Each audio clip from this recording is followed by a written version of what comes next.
Hello everyone, welcome back my YouTube channel. My name is Gulfasha और आप सभी देख रहे हैं मेरा official channel due education club. I hope आप सभी ठीक होंगे और आप सभी अपनी अपनी स्टडी कर रहे होंगे और आप सभी ने अपनी अपनी स्टडी को फिनिश भी कर लिया होगा। जैसे कि आप सभी देख सकते हैं, आज की जो हमारी वीडियो होने वाली है वो सेमेस्टर 6 के स्टूडेंट के लिए होने वाली है जो BA प्रोग्राम कर रहे हैं और जिनके पास इकोनॉमिक्स है। ये जो हमारी इकोनॉमिक्स है इसका नाम है प्रिंसिपल्स ऑफ माइक्रोनॉमिक्स। इस बुक का हम आज क्वेश्चन पेपर डिस्कस करने वाले हैं। जी हाँ, फिर आपको कहीं भी कोई प्रॉब्लम हो रही हो तो आप मेरे चैनल पर कमेंट कर सकते हैं। अदरवाइज आप मेरे जो टेलीग्राम ग्रुप है उसको भी ज्वाइन कर सकते हैं for more information, for more study information. And अगर आपको कोई डाउट हो तो वहाँ भी आप मुझसे पूछ सकते हैं, मैं ज़रूर ही आपके कमेंट का रिप्लाई दूंगी। ओके, और आपको मेरे टेलीग्राम ग्रुप का जो लिंक है वो वीडियो के लास्ट में मिल जाएगा, तो आप लास्ट तक ज़रूर देखना और पूरा क्वेश्चन पेपर ज़रूर देखना ताकि आप अच्छे से पूरे क्वेश्चन पेपर को समझ पाएँ और किस तरह से क्वेश्चन पूछे जाएंगे आपके एग्जाम में, आपको थोड़ी सी नॉलेज हो जाए। तो बिना देरी करे आज के हम क्वेश्चन पेपर की स्टार्टिंग करते हैं। चलिए फिर देख लेते हैं। जैसे कि आप स्टार्टिंग में देख सकते हैं, यहाँ थोड़े से निर्देश दे रखे हैं जो कि इंग्लिश में हैं। चलिए फिर इसको देख लेते हैं हिंदी में। जैसे कि आप सभी देख सकते हैं, यहाँ थोड़े से निर्देश हैं। जैसे कि पहला जो निर्देश है वो है कि आपको जैसे ही क्वेश्चन पेपर मिले आपको वहाँ अपना रोल नंबर फिल करना है। ओके, और फिर सेकंड जो निर्देश है वो है आपके एग्जाम को का खंड और बा खंड दो खंडों में बांटा है, यानी A और B में बांटा है। और सभी जो खंड है यानी A और बा दोनों ही में 7 क्वेश्चन हैं जिनके आपको सिर्फ 5 के आंसर देने हैं, यानी 7 क्वेश्चन इसमें है, 7 क्वेश्चन इसमें है। टोटल आपके एग्जाम में 14 क्वेश्चन हैं, लेकिन आपको 5 क्वेश्चन इसमें से अटेम्प्ट करने हैं और 5 क्वेश्चन इसमें से अटेम्प्ट करने हैं, तो टोटल आपको 10 क्वेश्चन अटेम्प्ट करने हैं। 14 क्वेश्चन हैं लेकिन आपको 10 क्वेश्चन अटेम्प्ट करने हैं। ठीक है, एंड नेक्स्ट आप देख सकते हैं जो का खंड है यानी एक जो खंड है खंड ए, उसमें से आपको जो प्रत्येक क्वेश्चन है वो आपका 5 मार्क्स का है, यानी ए जो खंड होगा उसमें आपके हर क्वेश्चन 5 मार्क्स का होगा। और जो हमारा बा खंड यानी बी जो खंड है उसमें आप देखेंगे कि हर क्वेश्चन 10 मार्क्स का है। जितने भी क्वेश्चन हैं वो 10 मार्क्स के हैं। ठीक है, एंड नेक्स्ट जो निर्देश दे रखा है वो आप इस एग्जाम का जो आंसर है यानी आप जो एग्जाम सॉल्व करेंगे वो हिंदी या अंग्रेजी दोनों में से किसी भी भाषा में कर सकते हैं, लेकिन आपको एक ही चूज करनी होगी। चलिए हम पार्ट ए की तरफ चलते हैं। जो पार्ट ए है आपका उसकी शुरुआत करते हैं। जैसे कि आप सभी देख सकते हैं, क्वेश्चन नंबर 1 है आपका, निम्नलिखित स्रोतों पर चर्चा कीजिए, यानी नीचे 2 पॉइंट दे रखे हैं, आप चर्चा करनी है। पहला जो है वो है आपका एकत्रीकरण और दूसरा है आपका व्यापक आर्थिक नीतियां, यानी बारे में डिटेल में बताना है। चलिए फिर क्वेश्चन नंबर 2 को देख लेते हैं। क्वेश्चन नंबर 2 है आपका यूज ऑफ सेविंग्स आइडेंटिटी की अवधारणा को समझाइए, यानी यूज ऑफ सेविंग्स आइडेंटिटी जो होती है उसकी जो अवधारणा है उसको आपको बताना है कि किस तरह से अवधारणा हुई या इसको किस तरह से अपनाया। ठीक है, इस बारे में आपको चर्चा करनी है इस क्वेश्चन में।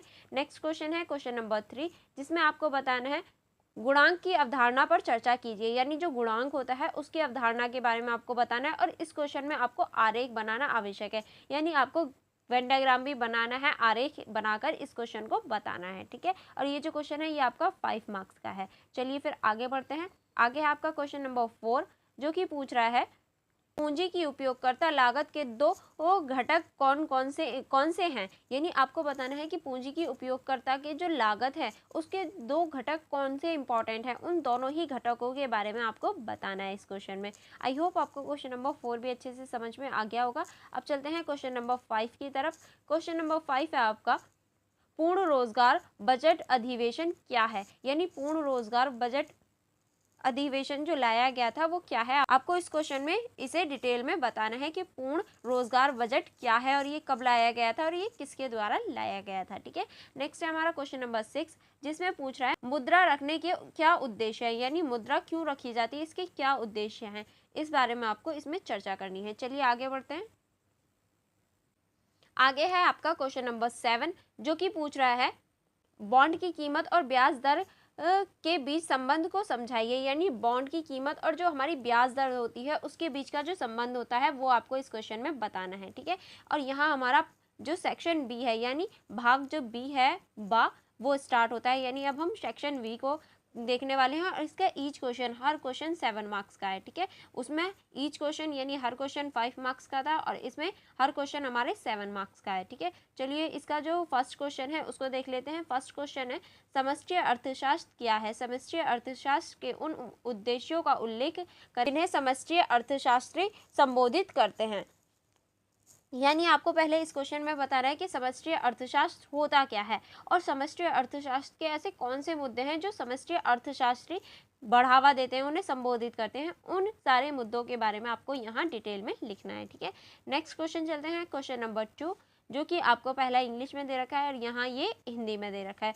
जो क्वेश्चन नंबर 2 है उसका जो पार्ट 1 है वो कह रहा है, मान ले कि नामात्र GDP 66,000 और वास्तविक GDP 62,000 GDP डिफ्लेक्टर का मूल्यांकन कीजिए। यानी आपको मान लेना है कि हमारी जो GDP है वो इतनी है, पर जो वास्तविक GDP है वो इतनी है। तो इन दोनों के बीच में जो GDP डिफ्लेक्टर है, GDP में जो अंतर है वो आपको बताना है, उसका मूल्यांकन करना है, ठीक है। नेक्स्ट जो हमारा पार्ट है, नेक्स्ट पार्ट में आपको लिखना है, कुल स्पेलिंग के 4 घटकों की सूचना बनाइए। यानी कुल स्पेलिंग जो होती है और उसके जो 4 घटक होते हैं उनके ऊपर आपको सूचना बनानी है, उनके ऊपर आपको डिटेल में बताना है, ठीक है। चलिए आगे बढ़ते हैं। आगे है हमारा क्वेश्चन नंबर 3। चलिए क्वेश्चन नंबर 3 को देख लेते हैं। क्वेश्चन नंबर 3 है हमारा, वस्तु बाजार में संतुलन का वर्णन करने के 2 समान तरीके दीजिए। यानी जो वस्तु बाजार होता है उसमें जो संतुलन बनाया जाता है उसको किस तरह से बताया जा सकता है या उसका किस तरह से वर्णन किया जा सकता है। जो 2 आपको समान तरीके देने हैं, यानी 2 तरीके आपको बताना है। वस्तु के बाजार संतुलन को कैसे प्राप्त किया जाता है यह दिखाने के लिए आरेख का उपयोग करें। यानी वस्तु का जो बाजार होता है उसमें जो संतुलन होता है वो किस तरह से दिखाया जाता है और इस चीज़ को दिखाने के लिए आपको आरेख का यूज़ करना है। यानी आपको यहाँ एक ग्राफ बनाकर उसे डिटेल में बताना है, ठीक है। चलिए आगे बढ़ते हैं। आगे हम लोग क्वेश्चन नंबर 4 देख लेते हैं। क्वेश्चन नंबर 4 है आपका, बजट अधिवेश क्या है? बजट अधिवेश पर सरकारी खरीद के प्रभाव की व्याख्या करें। यानी आपको बताना है कि बजट अधिवेश होता क्या है और बजट अधिवेश पे जो सरकारी खरीद होती है उसका जो प्रभाव होता है वो किस तरह से हम देख सकते हैं, इस बारे में आपको इस क्वेश्चन में चर्चा करनी है, ठीक है। चलिए आगे बढ़ते हैं। आगे अब हम लोग क्वेश्चन नंबर 5 देख लेते हैं। यहाँ ये इंग्लिश में दे रखा है, चलिए हम इसे हिंदी में देख लेते हैं। यहाँ ये इंग्लिश मीडियम वाले स्टूडेंट्स के लिए है। जो क्वेश्चन नंबर हमारा 5 है वो इंग्लिश में दे रखा है, अब यहाँ ये हिंदी में है। चलिए इसको देख लेते हैं।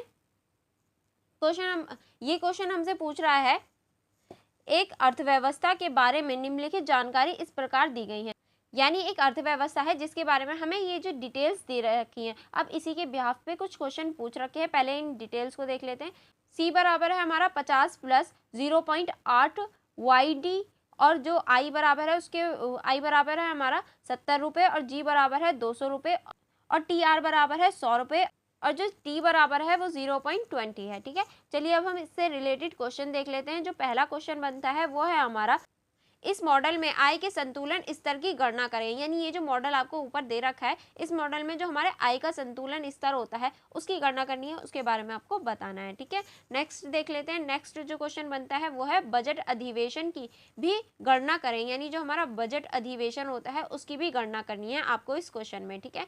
चलिए आगे देख लेते हैं। आगे जो इसके पॉइंट है, आगे जो पॉइंट है वो है, मान लीजिए कि T बढ़कर 0.25 हो जाए, नई संतुलन आय क्या होगी। यानी हमें T बराबर 0.20 दे रखा है, अगर वो 20 ना रहकर 25 हो जाए तो हमारी जो नई संतुलन आय होगी वो क्या होगी, ये आपको बताना है, ठीक है। चलिए आगे बढ़ते हैं। आगे है हमारा क्वेश्चन नंबर 6, जैसे कि आप यहाँ इंग्लिश में देख सकते हैं। उसके बाद में यहाँ हमारा हिंदी में दे रखा है, जो है, शुद्ध निर्धारित फलक को परिभाषित कीजिए। आय की सीमाएं प्रवृत्ति में वृद्धि एक खुली अर्थव्यवस्था में संतुलन आय स्तर को कमी कर देती है, जबकि स्वायत्त निर्यात में वृद्धि आय के संतुलन स्तर को बढ़ाती है। एक ग्राफ की सहायता से बताइए। देखिए ये क्वेश्चन यहाँ से थोड़ा सा ब्लर हो रहा है, अगर मुझसे कोई मिस्टेक हो गई हो तो आप समझ जाइएगा, क्योंकि ये क्वेश्चन इधर साइड से बहुत ज़्यादा ब्लर है तो मुझे पढ़ने में सही से नहीं आ रहा है, ठीक है। अगर आपको ऐसा लगता है कि हाँ कुछ मिस प्रोनाउंस हो गया है तो आप उसको प्लीज़ समझ जाइएगा, और आपको सही से दिख रहा है तो आप इसको अपने अकॉर्डिंग देख सकते हैं, ठीक है। लेकिन ये क्वेश्चन जो है वो आपको शुद्ध निर्यात को परिभाषित करने के लिए बोल रहा है, और आय की जो सीमाएं प्रवृत्ति होती हैं उसकी जो वृद्धि होती है है, उसकी जो खुली अर्थव्यवस्था होती है, उसमें जो संतुलन बनाया जाता है, उसके बारे में आपको इसमें चर्चा करनी है। और देखिए लास्ट में ही ग्राफ के बारे में भी बोल रहा है, यानी आपको इसे ग्राफ के माध्यम से भी बताना है। ठीक है, चलिए फिर क्वेश्चन नंबर 7 की तरफ चलते हैं। जैसे आप यहाँ देख सकते हैं, ये इंग्लिश मीडियम में है और उसके बाद में यहाँ ये हमारा क्वेश्चन पेपर फिनिश हो जाता है। क्योंकि देखिए इस सब्जेक्ट का जो क्वेश्चन पेपर है वो मिल नहीं पा रहा था, बहुत मुश्किल से मिला है और यही क्वेश्चन पेपर मुझे मिल पाया है। तो आप प्लीज़ इसको लाइक करना मत भूलना, क्योंकि बहुत मुश्किल से ये क्वेश्चन पेपर मिला है और ये सारे ही क्वेश्चन इंपॉर्टेंट है आपके लिए। अगर आप सेमेस्टर 6 के स्टूडेंट हो तो इसको पूरा देखना और अच्छे से समझना और एनालिसिस करना कि किस तरह से क्वेश्चन पूछे जा सकते हैं। ठीक है, आई होप आपको पूरा क्वेश्चन पेपर समझ में आ गया होगा। अगर आपको कोई डाउट हो, कोई प्रॉब्लम हो तो आप मुझसे कमेंट बॉक्स में पूछ सकते हैं। अदरवाइज आप मेरी टेलीग्राम ग्रुप को ज्वाइन कर सकते हैं, मेरी इंस्टाग्राम आईडी को चेकआउट कर सकते हैं। ओके, अगर आपको कोई भी प्रॉब्लम हो तो आप मुझसे कहीं पर भी पूछ सकते हैं। And for more videos, for more study, आप मेरे चैनल को सब्सक्राइब कर सकते हैं। एंड मैं अपने चैनल के माध्यम से आपको इन्फॉर्मेशन भी देती हूँ और पढ़ाती भी हूँ, तो आपके लिए डबल फ़ायदा है, यानी आप इन्फॉर्मेशन भी ले पाएंगे और स्टडी भी कर पाएंगे। तो मेरे चैनल को सब्सक्राइब करना मत भूलना। चलिए फिर मिलते हैं नेक्स्ट वीडियो में नेक्स्ट इन्फॉर्मेशन या फिर नेक्स्ट नोट्स के साथ। Thank you for watching everyone.